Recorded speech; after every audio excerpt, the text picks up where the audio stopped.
A família. A família é nossa primeira escola.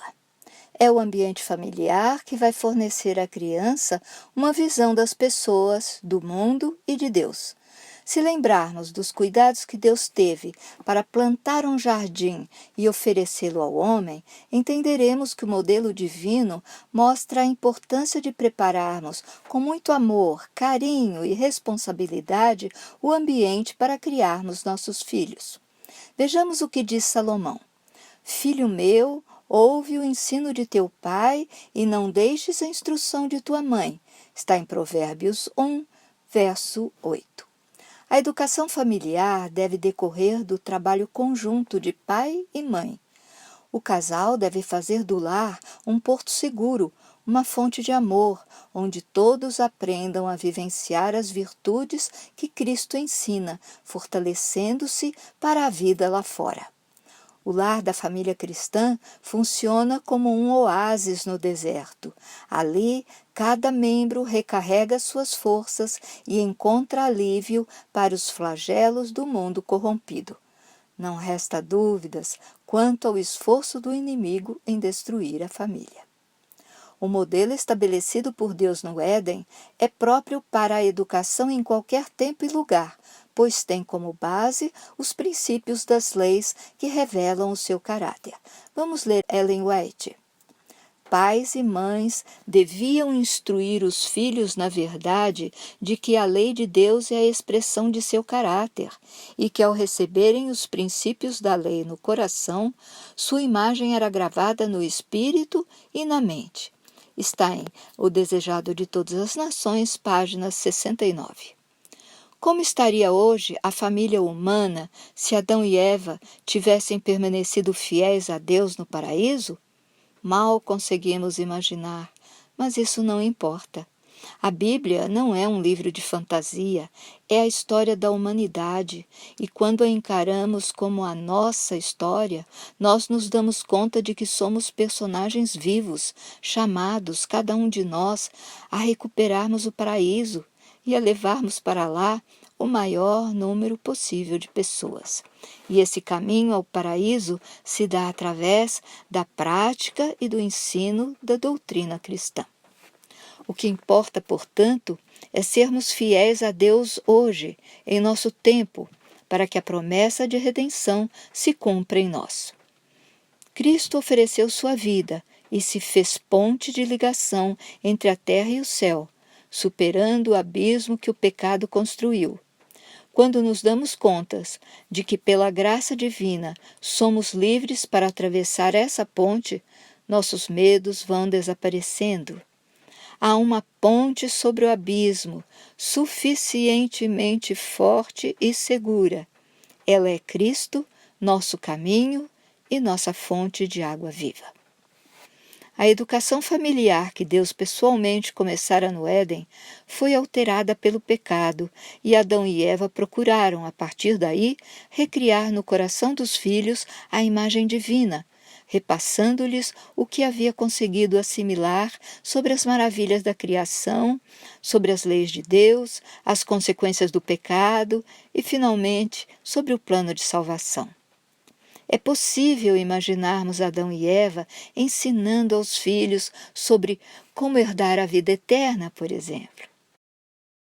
Amarás ao Senhor teu Deus de todo o teu coração e de toda a tua alma e de todas as tuas forças e de todo o teu entendimento e ao teu próximo como a ti mesmo. Está em Lucas 10, verso 27. Ou então ensinando sobre a lei e a fé. E é evidente que pela lei ninguém será justificado diante de Deus, porque o justo viverá pela fé. Está em Gálatas 3, verso 11. E a respeito do pecado, assim como por um só homem entrou o pecado no mundo, e pelo pecado a morte, assim também a morte passou a todos os homens, porque todos pecaram. Está em Romanos 5, verso 12. Mas eis que Deus oferece um plano de salvação, porque Deus amou o mundo de tal maneira que deu o seu Filho unigênito, para que todo aquele que nele crê não pereça, mas tenha a vida eterna.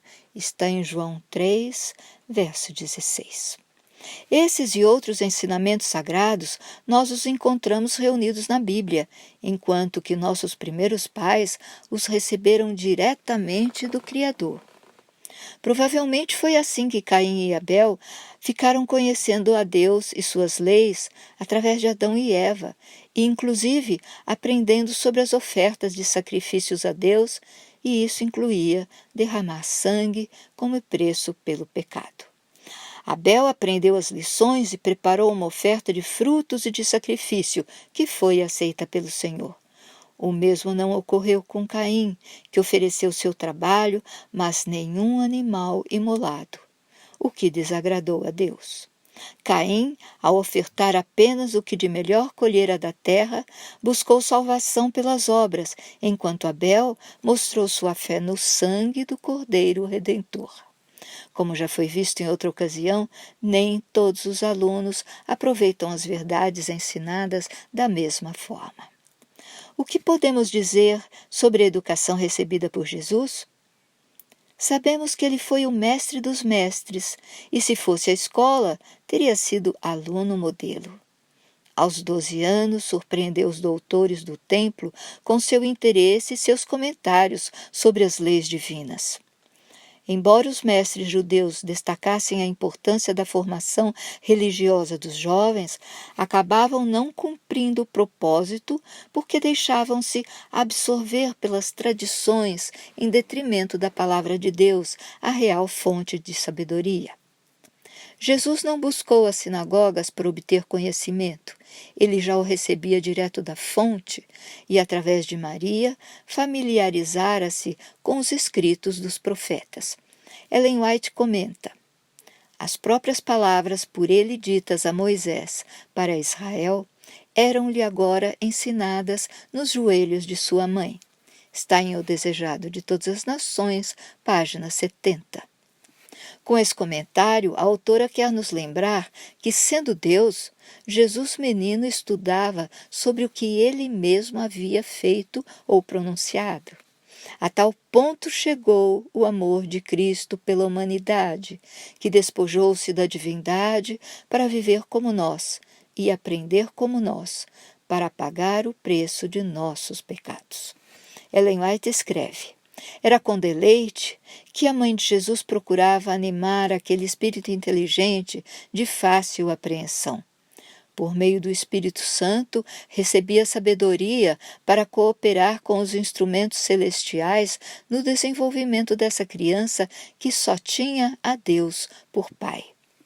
Está em O Desejado de Todas as Nações, na página 69.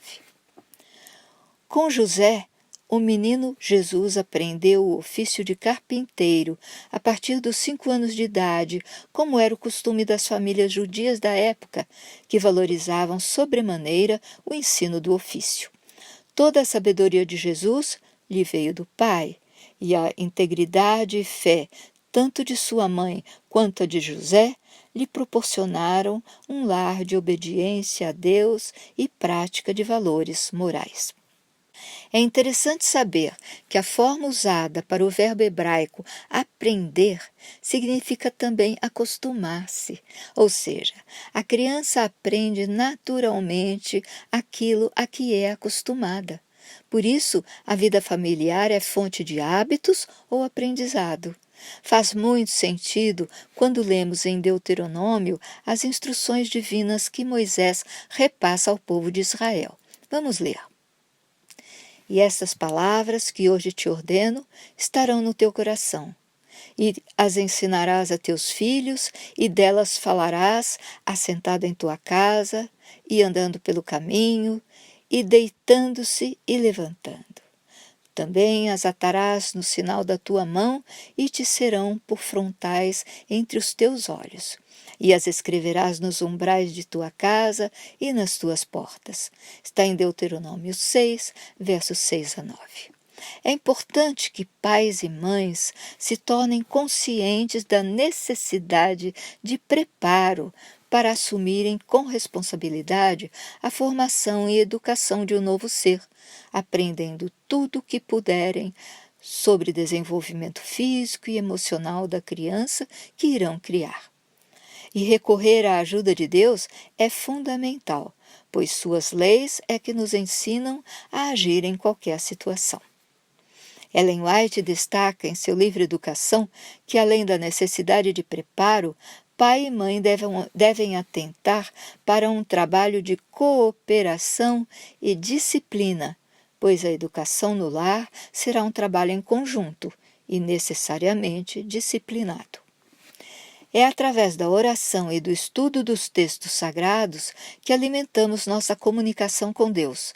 Dessa comunicação decorre um relacionamento mais efetivo, que facilita conhecermos e assimilarmos suas leis. Sem comunicação, não haverá educação. Por isso, o ambiente familiar deve promover um saudável relacionamento e promover a comunicação entre todos os membros num clima de companheirismo para que a educação se torne eficaz. Chorar juntos e gargalhar juntos fortalece os laços afetivos entre os familiares. Sentimentos de verdadeiro amor geram a empatia, e o fato de colocar-se no lugar do outro para entendê-lo é o caminho para que todos se ajudem mutuamente. Para que o lar ofereça um ambiente propício para a educação, a receita é seguir o modelo da vida de Cristo, sobretudo imitando seu amor e sua humildade. Pais e mães que fazem confidências aos filhos, falando de como encontram solução para as próprias dificuldades, estimulam meninas e meninos a exporem seus problemas sem receio de rejeição, contando encontrar na experiência dos pais a orientação necessária. O diálogo gratificante e enriquecedor entre pais e filhos começa quando as crianças ainda estão no colo. Cabe aos pais praticar e assim conduzir amorosamente os filhos às virtudes cristãs, que Paulo chama de o fruto do Espírito. Vamos ler, está em Gálatas, capítulo 5, versos 22 e 23. Mas o fruto do Espírito é amor, alegria, paz, longanimidade, benignidade, bondade, fidelidade, mansidão, domínio próprio. Contra estas coisas não há lei. O apóstolo Paulo dedicou sua vida a orientar e fazer crescer as igrejas, cuidando para que os irmãos não se desviassem das diretrizes traçadas por Deus. Muitas vezes Paulo fez analogia entre a igreja e a instituição do casamento, mostrando que ambas foram criadas por Cristo e devem refletir o seu caráter. São muitas as lições que os casais encontram nos textos paulinos e que devem seguir para que seu casamento espelhe a imagem de Cristo e leve os familiares ao verdadeiro conhecimento de Deus e de suas leis. Paulo aponta normas de conduta a serem seguidas, pois quando cada um age segundo seu próprio parecer, há perda do foco principal e acaba ocorrendo um afastamento da verdade. Em carta aos Efésios, capítulo 5, o apóstolo Paulo fala que a esposa deve se submeter ao marido, assim como a igreja se submete a Cristo. Em seguida, diz que o marido deve amar a esposa assim como Cristo amou a igreja, a ponto de dar sua vida por ela. Na verdade, o que Paulo faz é exortar os casais ao amor e respeito mútuo, visando estabelecer no lar um ambiente seguro, com a doutrina cristã bem definida e praticada, na qual os filhos possam se apoiar. Em carta aos Filipenses, capítulo 4, o apóstolo exorta os irmãos a dirigirem seus pensamentos a tudo que é verdadeiro e honesto e justo e puro, enfim, que dirijam seus pensamentos a todas as virtudes, e continua: o que também aprendestes e recebestes e ouvistes e vistes em mim, isso fazei, e o Deus de paz será convosco. Essa citação é um recado para educadores e pais se tornarem modelo daquilo que querem transmitir às crianças e jovens. O discurso de Moisés em Deuteronômio 6 foi uma exortação ao povo para que a misericórdia e as instruções divinas permanecessem vivas em sua memória, exortando-os à obediência sob risco de serem destruídos.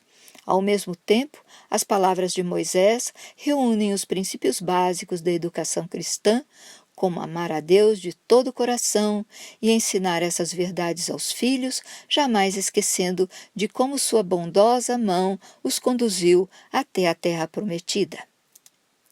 Se nos tempos do Antigo Testamento os pais ensinavam sobre acontecimentos que um dia aconteceriam, e os povos do Novo Testamento podiam falar de um Redentor que já viera, nós, hoje, com a Bíblia mais esquadrinhada, como profetizado em Daniel 12, verso 4, quantas comprovações da palavra nós temos colecionado para apresentar a nossos filhos ao longo desses 2000 anos de história, inclusive apontando-lhes o evidente aumento dos sinais de que é chegado o tempo do fim.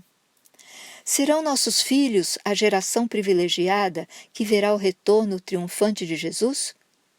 Que sejamos capacitados para educá-los para esse evento e que o Espírito Santo os conduza para a escolha acertada. Até a próxima semana!